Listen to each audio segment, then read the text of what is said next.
Good morning from another blustery day here at Colonial Williamsburg. Today is our third day here, full day, and it is a little windy, so I have a mic on. Hopefully you guys, the audio is okay. So anyway, we have had a bit of an eventful morning just in the hotel. We haven't even left the hotel yet. So we're getting a little bit of a late start. We were locked out of our room.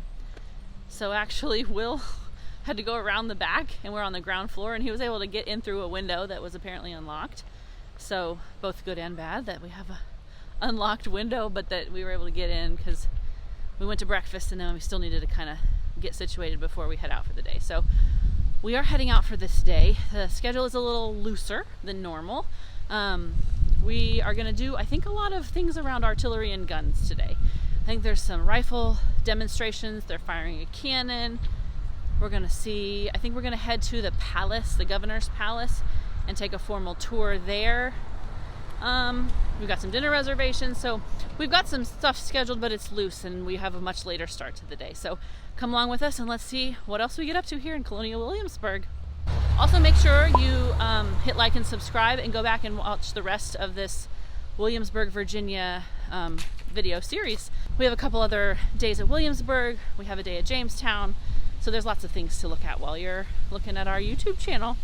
So thanks for watching and let's get going.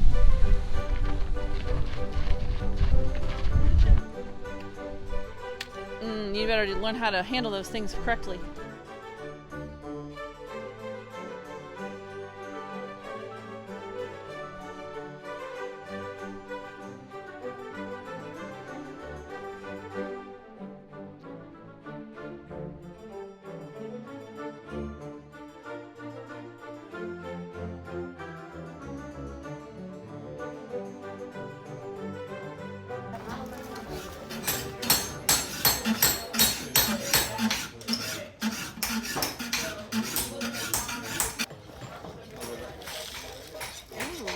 Just seeing.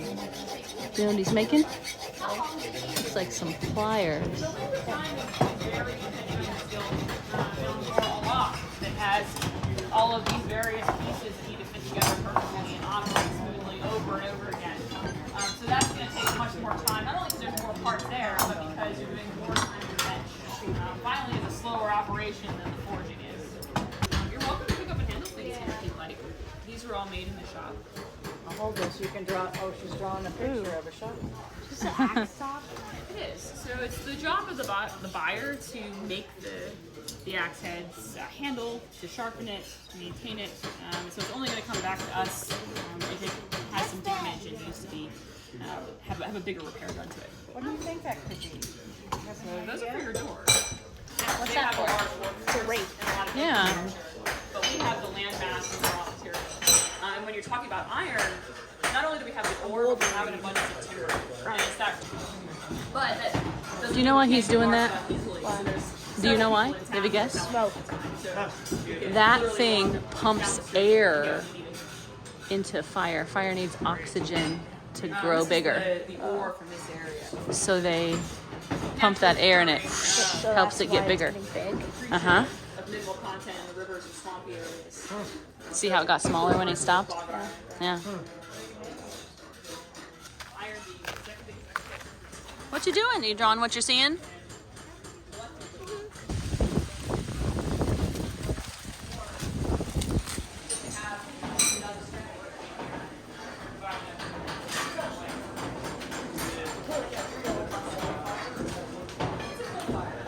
Yeah, they're mining back just up the James River outside of Richmond.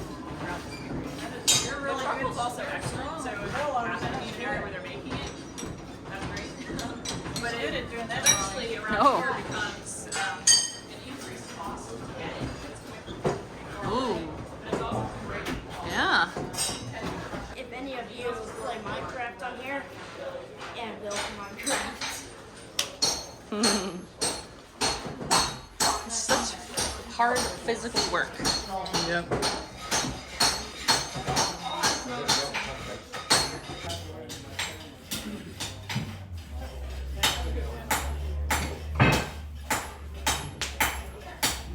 Yeah, thank you. What the heck is this? That is iron ore. So that's the iron in its most raw state. That's how you're going to find it in nature.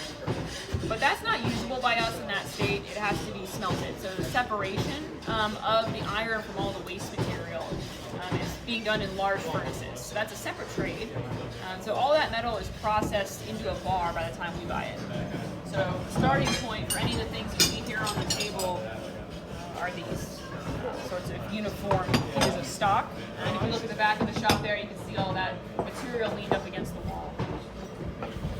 So this is how they get it out of the mountain, out of the ground, and then somebody takes it and says, okay, this is the good stuff we can use, this is the kind of junk, the extra, and it turns into that. And then the pliers. You guys can pick stuff up and take a look if you have any questions. Feel free to ask. Our shop is here as part of the public armory, so everything we're manufacturing will be going to soldiers on the march. The things on the table are all based off of a record book that survives. So why do you think soldiers would want these things? To keep them safe. To keep them safe? Yeah? Drink water. Well, to drink more beer out of that than water. You have a canteen for your water. But yeah, you gotta keep them hydrated, you gotta feed them. So the thing we actually make the most of are those big buckets that are back by the wall. A big mess kettle like that can feed between 6 to 8 soldiers. So they combine their rations into it and cook a soup, and then they just share it. All of this is made from tin-plated iron. So it starts out as a sheet of tin plate, just like this. We'll trace out patterns and shapes, kind of like a tailor. We cut those out, and then we just bend and fold it over the stake. So right now, I'm working on a tea canister. Actually mechanically fit onto there. So we make the body first. Pull out Now that look bottom how edge, fancy you snap have to the be to make bottom a onto hinge it, so and that it then pinch opens. together, and then solder on top of it to seal So it. they had to make that part that moves. Are you It's trying like to the find a it's like the training Tin Man from Wizard of Oz. Oil can. Yeah, it's a What's kettle. your favorite thing that you've seen so far? There's a lot out there. I don't blame you. Those are pretty designs on the lanterns.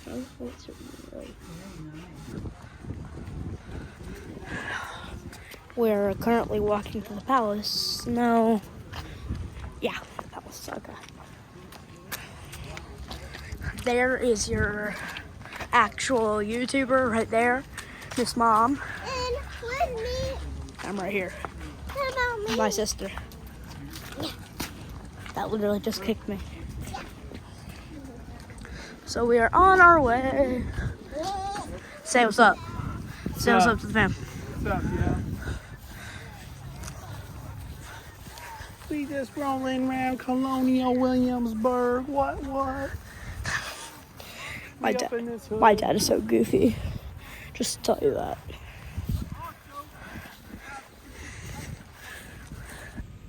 There are 7,000 grains of gunpowder in 1 pound of gunpowder. And that shot using a smoothbore gun can go out to 300 yards, man-sized target. With a rifled barrel, they can go out to 500 yards, man-sized target.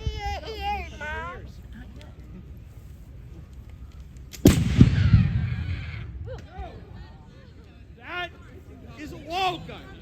It is a large, oversized gun placed on the wall of the fortification, thus the name wall gun. Retreating before the flint attack even happened.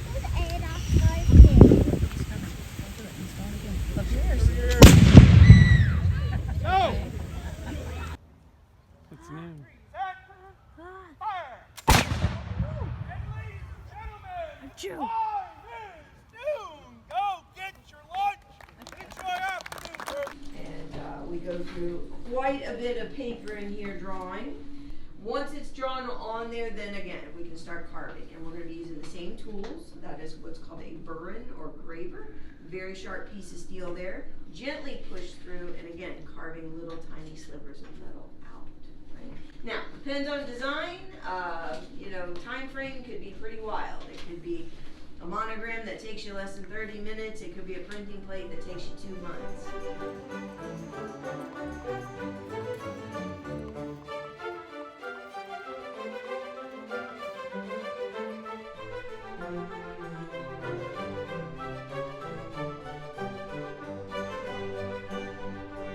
George Wythe was an incredible intellect. He had an amazing career. In his later years, they actually begged him to write his autobiography. because he had accomplished so much, and his response was, I don't think so. My students will be my biography. Well, he had a Quaker background, so that big career didn't really get him too much attention at his own desire.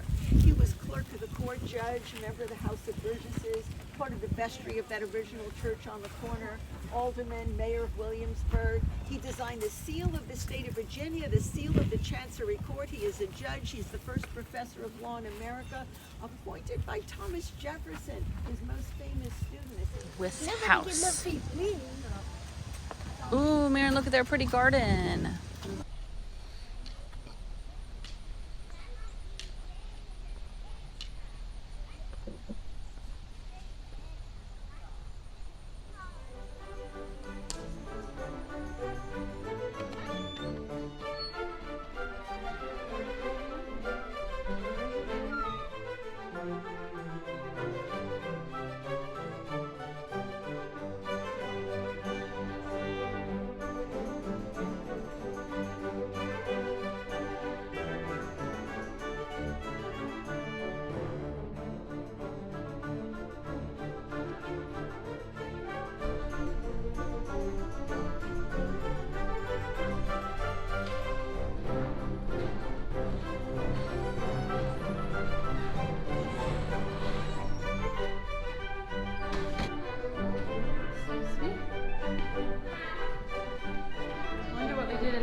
Had dances.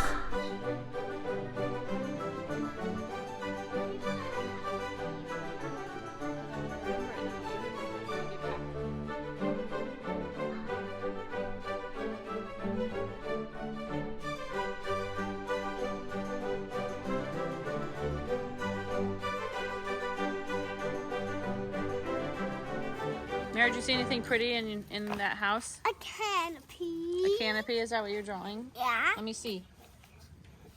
Move your arms back. Oh my. Is that all the fabric? Yeah. Cool. Did you have a favorite thing in there? I liked the stories that he was telling about ghosts. Were there ghost stories in there? Yeah. Has somebody Tell filled Mom the ghost story you told me. Listen up, y'all. It was at the George Wythe house. Yeah. He's a signer of the Declaration of Independence. The first law professor in the United States. Okay, so These are gonna be different. he told me that in that house, everything there.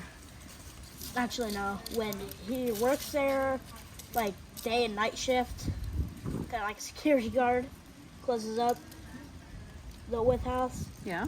and sometimes in the morning he says good morning, like all the times. And at night, if he doesn't say good night, the window shades open and close. That's, yeah. The ghosts want to say goodnight? Yeah. Ghosts want him to say good night. Oh. We're now heading to the governor's palace for a formal tour. I believe with a tour guide.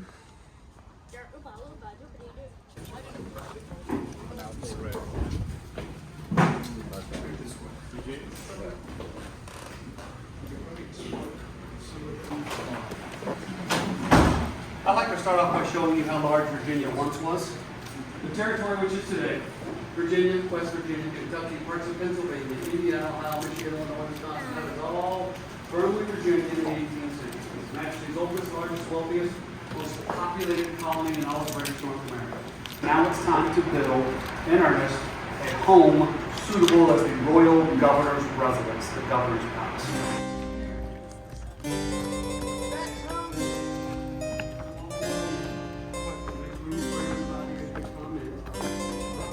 While we're waiting for all of our fellow travelers to catch up with us, feel free to explore the pantry over here on my right. And feel free to explore the parlor on my left. Explore the one. Explore the other one. Pantry.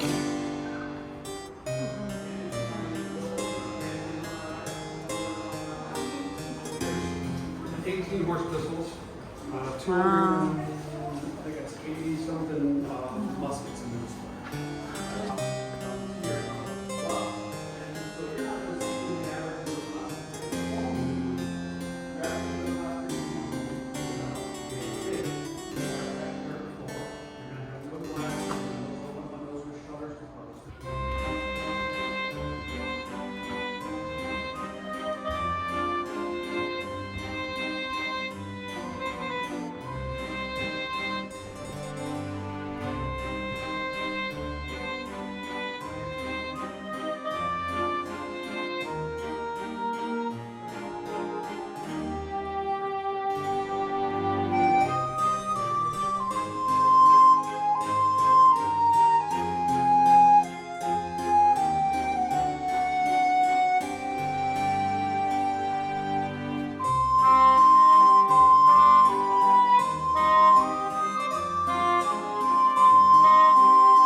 the lid, and that reveals all the pipes. There's over 200 pipes in here, mostly wood, but there are some metal pipes for the higher notes.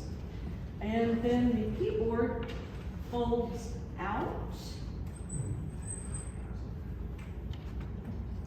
And we have ourselves an organ.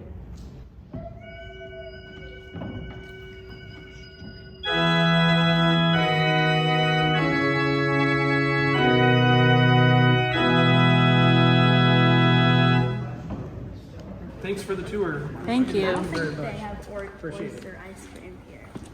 They don't, unfortunately, but see if they request it, maybe they'll give it. I like it. I prefer vanilla ice cream.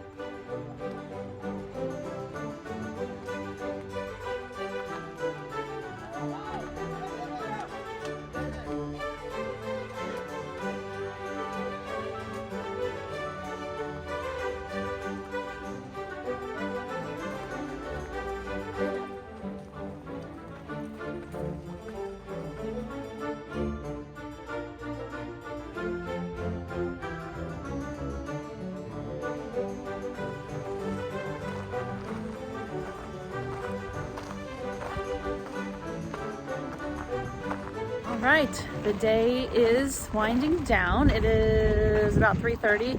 We just stopped at the, I don't know what it's called. It's like the Shields Tavern outdoor. I'm not sure what it's called. There's a little outdoor market we ate at yesterday. We got some grab and go stuff. And we had a little bit of kind of like a late lunch snack. We are headed to the Williamsburg Inn next to just sit on their back terrace and just enjoy the scenery and the ambiance. It's kind of like a precursor to dinner. And then we're heading to the King's Arms Tavern for dinner.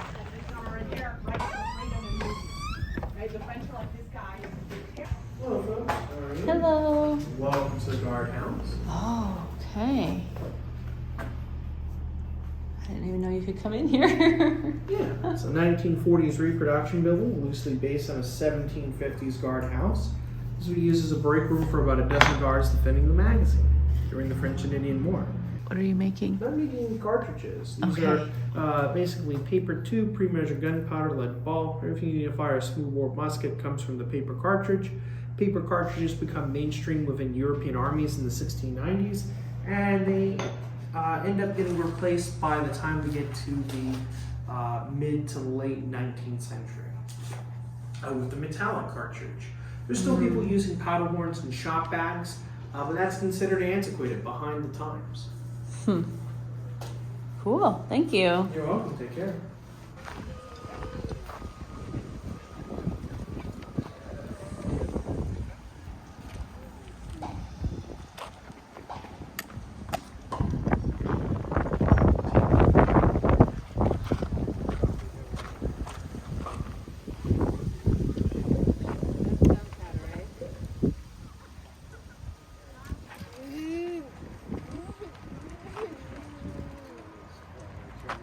So I am going to recommend that everybody here go and cover your ears.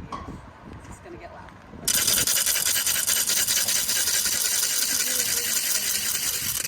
Cover your ears, Logan. Cover them, Logan. Okay, ready? Present. Fire. Misfire.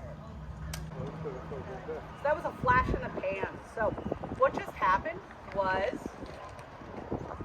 we had the gunpowder inside the pan, ignited. Did you see it smoke a little bit? Okay, so it ignited in the pan, but then it was not able to make its way into the barrel of the gun. So we're going to go ahead and pull out our handy dandy soldier's tools. Right? So just like a soldier in the 18th century, these sorts of misfires are pretty normal as a part of the operation of this equipment. So we have tools in order to handle them. So this tool right here is called a pick and a whisk. I'm going to go ahead and use the pick to pick out the vent, because that's likely what's causing this. Muskets in the 18th century tend to have about a 15, roughly, % misfire rate. That is to do with how fast they are loading and firing. You can load and fire a musket in about 15 seconds.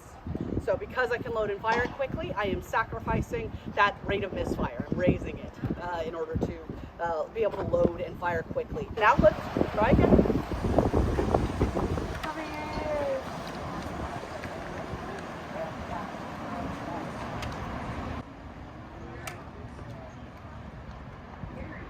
Fire! Easy peasy.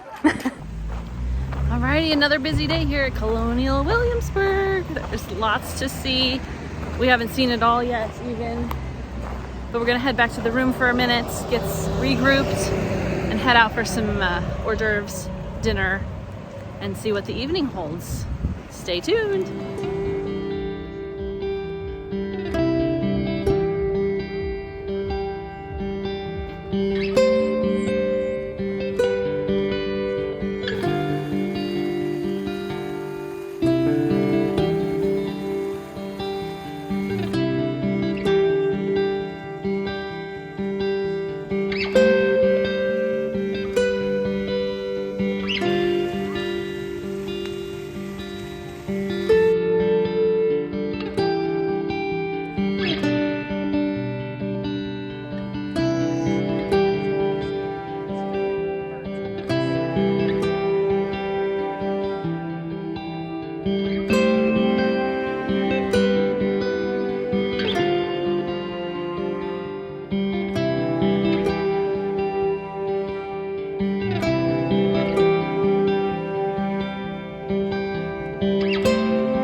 Oh yes, candlelight dinner with the screen. It's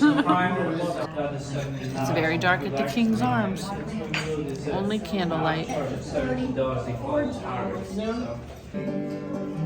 it comes. Well, Yankee Doodle went to town riding on a pony, like a feather in his cap, wanted macaroni.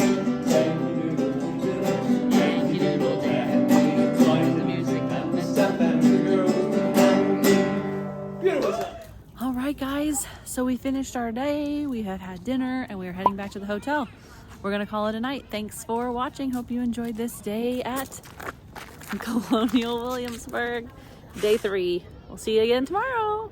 Bye. Never saw George Washington on the strapping stallion, shouting orders to his men. There must have been a